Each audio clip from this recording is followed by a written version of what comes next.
Le livre des Juges, chapitre 14.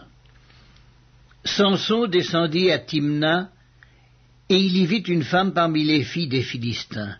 Lorsqu'il fut remonté, il le déclara à son père et à sa mère, et il dit, « J'ai vu à Timna une femme parmi les filles des Philistins, prenez-la maintenant pour ma femme. » Son père et sa mère lui dirent, « N'y a-t-il point de femme parmi les filles de tes frères et dans tout notre peuple que tu ailles prendre une femme chez les Philistins qui sont incirconcis ?»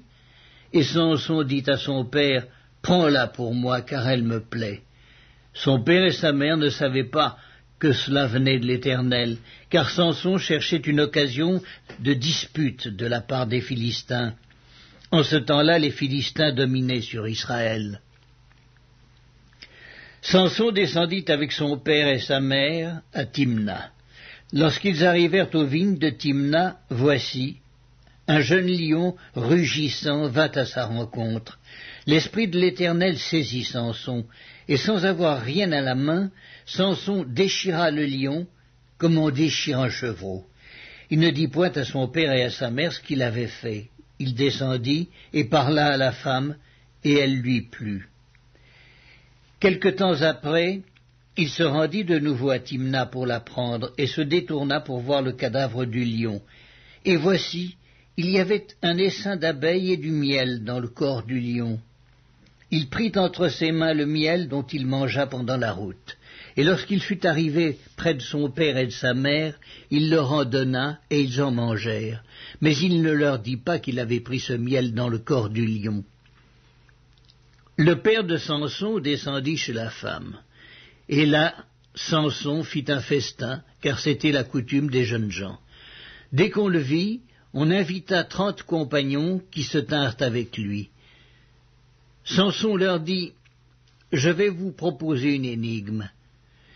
Si vous me l'expliquez pendant les 7 jours du festin, et si vous la découvrez, je vous donnerai 30 chemises et 30 vêtements de rechange. Mais si vous ne pouvez pas me l'expliquer, ce sera vous qui me donnerez 30 chemises et 30 vêtements de rechange. » Ils lui dirent, « Propose ton énigme, et nous l'écouterons. » Et il leur dit, « De celui qui mange est sorti ce qui se mange, et du fort est sorti le doux. » Pendant 3 jours, ils ne purent expliquer l'énigme. Le 7e jour, ils dirent à la femme de Samson, « Persuade à ton mari de nous expliquer l'énigme, sinon nous te brûlerons, toi et la maison de ton père. C'est pour nous dépouiller que vous nous avez invités, n'est-ce pas ?»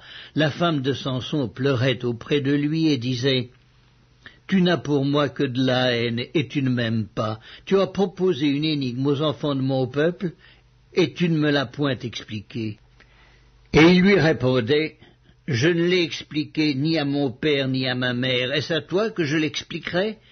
Elle pleura auprès de lui pendant les 7 jours que dura leur festin. Et le 7e jour, il la lui expliqua, car elle le tourmentait. Et elle donna l'explication de l'énigme aux enfants de son peuple.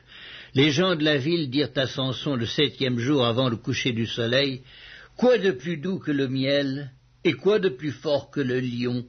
Et il leur dit, « Si vous n'aviez pas labouré avec ma génisse, vous n'auriez pas découvert mon énigme. » L'Esprit de l'Éternel le saisit, et il descendit à Ascalon. Il y tua 30 hommes, prit leurs dépouilles, et donna les vêtements de rechange à ceux qui avaient expliqué l'énigme. Il était enflammé de colère, et il monta à la maison de son père. Sa femme fut donnée à l'un de ses compagnons avec lequel il était lié.